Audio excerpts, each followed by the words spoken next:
자, 이슈맨의 주식 뉴스 공장 8월 16일 아침 브리핑을 시작을 하도록 하겠습니다. 자, 오늘은 날씨가 이제 많이 쌀쌀해졌네요. 자, 시장부터 오늘 바로 체크를 좀 하도록 하겠습니다. 우리가 이제 쉬는 기간 동안 MSCI 지수의 반등 부분들을 보면 어제 제가 미국 증시라든 이런 상승폭 자체가 잘 나왔다는 얘기 드렸습니다. 특히 금리 인상 지연 가능성 부분하고 어떤 IT 섹터의 반등 부분들이 MSCI 코리아 같은 경우 지금 14일 기준으로 한 1.9%, 실흥지수도 한 1% 정도, 어제 같은 경우에는 0.48%가 코리아 지수가 반등이 나왔고 MSCI 지수 같은 경우는 0.12% 정도 반등 부분들을 좀 일으키면서 추세 최근에 이제 낙폭 부분들에 대해서 저가 매수, 특히 이제 위험 자산에 대한 선호 현상 부분들이 조금씩 좀 붉어지는 모습이 우리나라 지수 말씀드렸던 것처럼 2000선 이 가격대 초반, 그리고 코스닥도 물론 이제 변동성 부분들이 나오는 부분들이지만 그 부분들이 건전한 건전보다는 약간 물량 소화 부분들에 대한 어떤 반발 매수, 물량 소화 부분들의 과정 정도로 보시면 될 것 같다는 얘기 그대로 유지가 됩니다. 그래서 미국 증시는 약간 혼조세 부분도 어제 같은 경우에 이틀 전에 우리는 휴장이었지만 상승폭이 있기 때문에 조금 주춤하는 모습들이 나오지만 저는 이 부분들을 오늘 좀 중점적으로 얘기를 좀 드리고 싶습니다. 경기 지표 부분들, 특히 미국의 ISM 제조업 지표가 아직 발표가 나 있지 않았지만 선행 지표 역할을 하는 게 뉴욕 연은 지수인데 3년 내 최고치를 뉴욕주 제조업 지수가 25.2를 기록을 했어요. 이건 3년 내 최고치예요. 그래서 향후에 ISM 제조업 지표의 선행 지표 역할 부분들을 하기 때문에 이 경기 지표 부분도 상당히 긍정적으로 나올 수 있다라는 가능성, 그리고 이제 미국의 소매 판매 관련된 부분에도 전월비 한 0.6% 정도 상승을 하면서 7월 내 최대폭. 여기는 지난번에 그 임금을 상승했다는 그 내용 자체가 제가 그 미국 경기 사이클 같은 경우에는 이게 워밍업 되기가 상당히 힘듭니다. 한번 이렇게 경제 지표라든지 경제 심리 부분들이 다운이 되면 이 반등 자체도 상당히 힘든데 이런 내용 부분들이 이 소비 플러스 그다음에 임금 관련된 부분들로 계속 선순환 사이클에 제가 이미 진입됐다는 코멘트를 좀 드렸죠. 그 연장선상에 계속성이 있는 거예요.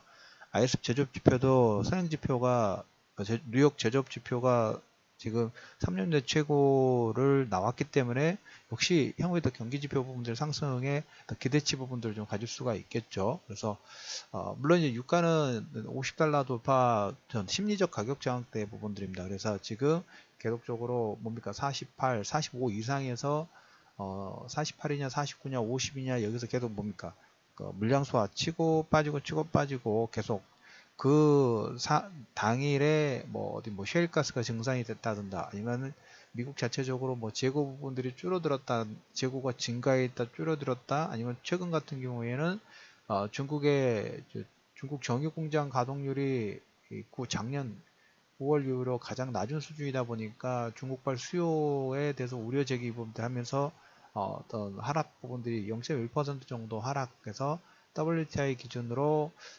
47달러 정도이 유지가 되고 있는데 유가는 지금 계속 그런 선상으로 보시면 돼요. 45 1차주 기준으로 45 이상, 여기서 너무 급격하게 뭐 베네수엘라 관련된 부분도 계속 ING가 되는데 속도는 너무 빨라질 필요는 없어요. 속도는 금리도 마찬가지고 자산 재축소라든지 테이퍼링 관련된 부분이라든지 모든 그 정상화 과정 부분들이 진행되는 게 속도가 완만하게 진행이 되어야지만 오늘 그 뉴욕주 제조업 지표가 ISM 제조업 지표의 선행 지표 역할을 하는 뉴욕 제조업 지표가 3년여 최고치의 경신 부분들을 하면서 경기가 스무스하게 상승하는 그런 사이클 부분도 좀 만들어낼 겁니다. 그래서 유가는 1차적으로 45 이상이면 그게 뭐 48이든 50이든 뭐 큰 상관 부분들은 없고 그 다음에 2차 최대 마진 라인 부분들은 40을 하회하는 것은 그렇게 좋은 긍정적인 신호 부분들은 아닙니다. 그래서 그 가격 이상에서 유지가 되면 유가는 뭐 크게 신경 쓰지 말자라는 코멘트를 좀 드리도록 하겠고, 이번에 그 미국의 어떤 반등, 특히 기술주들이라든지 기술주의 상승 부분들이 조금 나와요. 저기도 많이 빠졌습니다. 지난번에 그 팡 주식을 하면서 페이스북이라든지 아마존의 고평가 논란 부분들을 하면서 강력한 리포트를 썼던 골드만삭스가 어제는 반대로 넷플릭스라는 회사, 넷플릭스하고 엔비디아를 강력 추천 부분들을 좀 진행을 했습니다. 그래서 기술주를 모두 다 매도 리포트를 하면서 단기 방향성을 꺾었던 골드만삭스가 넷플릭스도 역시 그 관련돼 주고, 엔비디아는 자율주행 관련된 핵심 키워드를 가지고 있는 회사죠. 그래서 그 회사를 기술주도 추가 추천 부분들을 진행했다라는 코멘트를 좀 드려보도록 하겠습니다.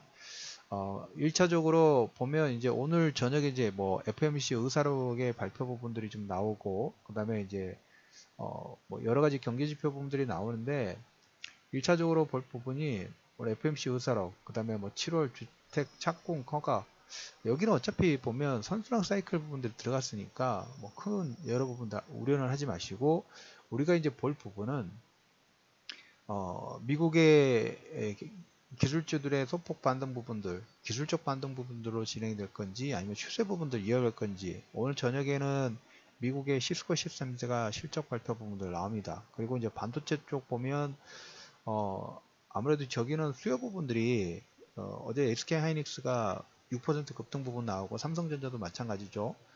해외 쪽의 해외 쪽에서 기술주의 어떤 기술적 반등 부분이 나오기 때문에, 여기서 지난주에 얘기를 드렸던 것처럼 낙폭 부분들에 대한 기술적 반등 부분이 나올 수 있다는 코멘트를 드렸죠. SK 하이닉스 같은 경우는 1차적으로 정고점 라인 부분들의 돌파 안착 여부 부분들까지 일단 보시고, 삼성전자도 낙폭 부분들이 있기 때문에 매도 강도는 조금씩 줄어들 수 있는 가능성 자체가 상당히 크다라는 얘기하고, 반도체 쪽 서버용 D램의 시장이 전체적으로 보면 삼성, SK 하이닉스, 마이크론 테크놀로지 모두 다 30% 정도 성장을 했답니다. 그래서 여기에 그 마지막 부분들은 목요일날 어플라이드 머티리얼스 실적 관련된 부분들이 계속 코멘트를 좀 드렸죠. 이런 내용 부분들이 이제까지 하락에 대한 기술적 반등의 어떤 발판 부분들을 만들 수 있는 가능성 자체가 상당히 크다라는 얘기를 좀 드리도록 하겠고, 지금 뭐 계란, 살충제 관련된 부분들은 이건 조금 문제가 좀 심각해질 수 있을 것 같아요.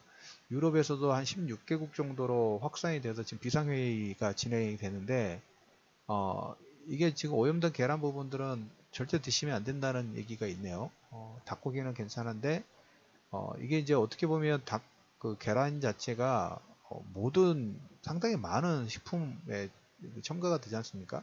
김밥, 뭐 샌드위치, 뭐 장조림도 마찬가지고. 그래서 계란 많이 쓰는 봉지업체, 빵 제과업체 부분들은 소진 때는 이건 상당히 애로사항 부분들이 좀 많아요. 그래서 여기는 음식료 업종 부분들에 영향을 줄 수 있는 가능성 자체가 상당히 크니까 한번 좀 계속적으로 좀 체크를 좀 해봐야 될 것 같고, 중국이 지금 올해 하반기에 지금 베이다이어 회의 지금 8월 달에 진행하고 있다는 코멘트를 드렸고, 중국이 이제 환경 규제 관련된 정책 부분들이 상당히 좀 많이 나오고 있어요. 그래서 여기에 수혜 부분들은 철강이라든지 화학 이쪽 섹터 부분들이니까 이건 나중에 한번 섹터 분석 부분 하면서 한번 코멘트를 좀 드려보도록 하겠습니다. 그래서 이걸로 인해서 최근 몇몇 종목권들에서 좀 뭡니까, 하방정지법, 특히 요즘에 보면 외국인들이 좀 많이 매수가 유입되는 섹터 부분들은 화학도 그 중에 하나의 섹터예요. 그래서 글로벌 전체적으로 중국의 효과 부분들로 인한 반사 이익 정도가 진행되고 있고, 외국인들의 순매수 부분도 경기 민감지 섹터 쪽으로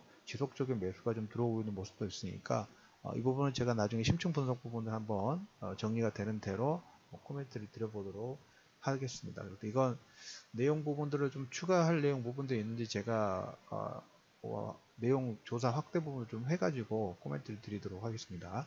자, 오늘 이제 8월 16일입니다. 어떻게 보면 결론을 마무리 짓면, 지난주 후반부터 이번주 초반까지의 코스닥 변동성, 신용 물량 부분들에 좀 털리고 가야 된다는 얘기를 좀 드렸어요. 그래야지 건전하게 가볍게 더 크게 움직일 수 있다는 얘기를 드렸고, 그 다음에 코스닥의 성장 동력 관련된 부분들도 코멘트를 좀 드렸죠.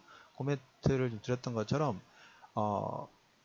그리고 이제 다우지수의 상승과 MSCI 이 지수의 반등 부분들이 우리나라 종합지수의 반등, 그리고 또 가장 중요한 게 지금 지정학적 리스크 부분이 상당히 많이 감소가 됐죠. 그래서 레버리지의 종합지수, 레버리지의 하반 경직 부분도 매수 관심권을 좀 두실 타이밍에 점점점 가까워졌다는 코멘트를 들으면서 금일 이슈면의 주식 뉴스공장 아침 브리핑을 마무리하도록 하겠습니다. 자, 오늘도 즐거운 하루 보내시고요.